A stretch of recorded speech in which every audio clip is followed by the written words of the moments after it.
ಎಲ್ರಿಗೂ ನಮಸ್ಕಾರ. ನಮ್ಮ ಅಡುಗೆ ಚಾನೆಲ್ಗೆ ಸ್ವಾಗತ.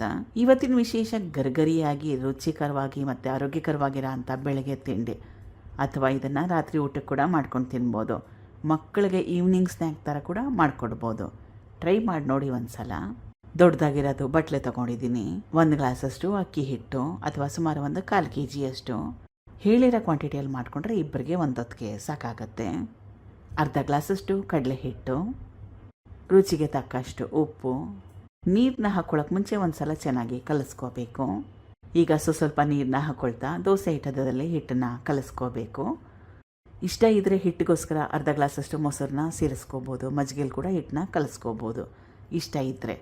ನಾನು ನೀರಲ್ಲೇ ಕಲಿಸ್ಕೊಳ್ತಾ ಇದ್ದೀನಿ ಹಿಟ್ಟನ್ನು. ಈಗ ಹಿಟ್ಟು ರೆಡಿಯಾಗಿದೆ, ಕಲಿಸ್ಕೊಂಡಿದ್ದಾಗಿದೆ. ಹಿಟ್ಟನ್ನ ರೆಸ್ಟ್ ಮಾಡೋ ಅವಶ್ಯಕತೆ ಇಲ್ಲ, ತಕ್ಷಣವೇ ಮಾಡ್ಕೋಬೋದು. ಮತ್ತೊಂದು ಸ್ಟೆಪ್ ಇದೆ ಇದಕ್ಕೆ. ಬಟ್ಲು ತೊಗೊಂಡಿದ್ದೀನಿ. ಚಿಕ್ಕದಾಗಿ ಕಟ್ ಮಾಡಿ ಇಟ್ಕೊಂಡಿರೋ ಈರುಳ್ಳಿ, ಮುಸ್ಕಿನ ಜೋಳ, ಹಸಿರು ಮೆಣಸಿನ್ಕಾಯಿ, ಟೊಮೆಟೊ, ಕ್ಯಾಪ್ಸಿಕಮ್ ಅಥವಾ ದೊಡ್ಡ ಮೆಣಸಿನ್ಕಾಯಿ, ದಪ್ಪ ಮೆಣಸಿನ್ಕಾಯಿ, ಕೊತ್ತಂಬರಿ ಸೊಪ್ಪು, ಸ್ವಲ್ಪ ಉಪ್ಪು. ಇದಕ್ಕೆ ನಿಮ್ಗೆ ಯಾವ ತರಕಾರಿ ಇಷ್ಟ ಆ ತರಕಾರಿನ ಹಾಕ್ಕೋಬೋದು, ಪ್ಲೇನಾಗಿ ಮಾಡ್ಕೋಬೋದು.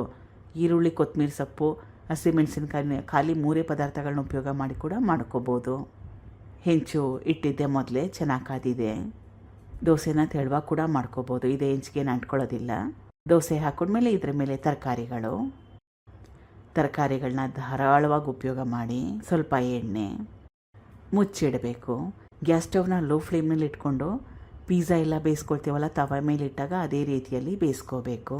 ನಾನು ಇದನ್ನು 2 ಕಡೆ ಬೇಯಿಸ್ಕೊಳ್ತಾ ಇಲ್ಲ, ಒಂದೇ ಕಡೆ ಬೇಯಿಸ್ಕೊಳ್ತಾ ಇದ್ದೀನಿ.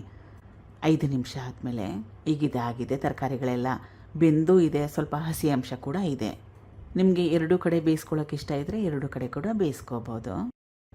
ಈಗ ಮತ್ತೊಂದು ರೀತಿಯಲ್ಲಿ ಇದರ ಮೇಲೆ ಚೀಸ್ನ ಗ್ರೇಟ್ ಮಾಡಿ ಹಾಕ್ತಾಯಿದ್ದೀನಿ. ಇದರಿಂದ ಪಿಜ್ಜಾ ಥರ ಕೂಡ ತಿನ್ಬೋದು.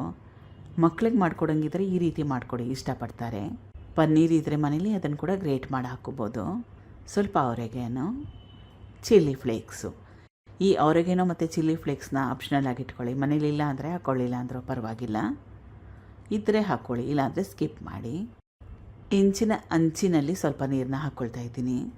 ಈ ರೀತಿ ಮಾಡೋದ್ರಿಂದ ಇದರಲ್ಲಿ ಏನು ಮಾಯಿಶ್ಚರ್ ಇರುತ್ತಲ್ಲ, ಆವಿ ಅಂಶ, ಹಬೆ ಅಂಶ, ಅದರಿಂದ ಇದರೊಳಗಡೆ ಎಲ್ಲ ಚೆನ್ನಾಗಿ ಬೇಯುತ್ತೆ. ಆಮೇಲೆ ಪಿಜ್ಜಾ ಅಥವಾ ದೋಸೆ ಏನು ಮಾಡ್ಕೊಳ್ತೀವಲ್ಲ ಅದು ಸೀದೋಗೋದಿಲ್ಲ.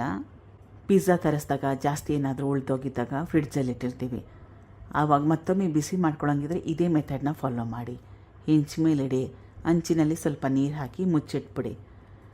ಸುಮಾರು ಒಂದು 5 ನಿಮಿಷ ಗ್ಯಾಸ್ ಸ್ಟವಲ್ಲಿ ಚೆನ್ನಾಗಿ ಬಿಸಿ ಮಾಡಿಕೊಂಡ್ರೆ ಪಿಜ್ಜಾ ಮತ್ತೊಮ್ಮೆ ಫ್ರೆಶ್ ಆಗೋಗುತ್ತೆ. ಈಗಿದಾಗಿದೆ. ಚೀಸೆಲ್ಲ ಚೆನ್ನಾಗಿ ಕರಗಿದೆ. ಮಕ್ಳಿಗೆ ಮಾಡ್ಕೊಳ್ಳೋಂಗಿದ್ರೆ ಈ ರೀತಿಯಾಗಿ ಮಾಡಿಕೊಡಿ. ಇದ್ರ ಮೇಲೆ ಟೊಮೆಟೊ ಸಾಸು, ಚಿಲ್ಲಿ ಸಾಸ್ ಹಾಕ್ಕೊಟ್ರೆ ಮಕ್ಳಿಗೆ ಇಷ್ಟ ಆಗುತ್ತೆ. ಟ್ರೈ ಮಾಡಿ ನೋಡಿ ಒಂದು ಸಲ. ದೋಸೆ ಹಿಟ್ಟು ಅವಶ್ಯಕತೆ ಇಲ್ಲ, ನಿಮ್ಗೆ ಯಾವಾಗ ಇಷ್ಟ ಆವಾಗ ಮಾಡ್ಕೊಂಡು ತಿನ್ಬೋದು. Thank you for watching.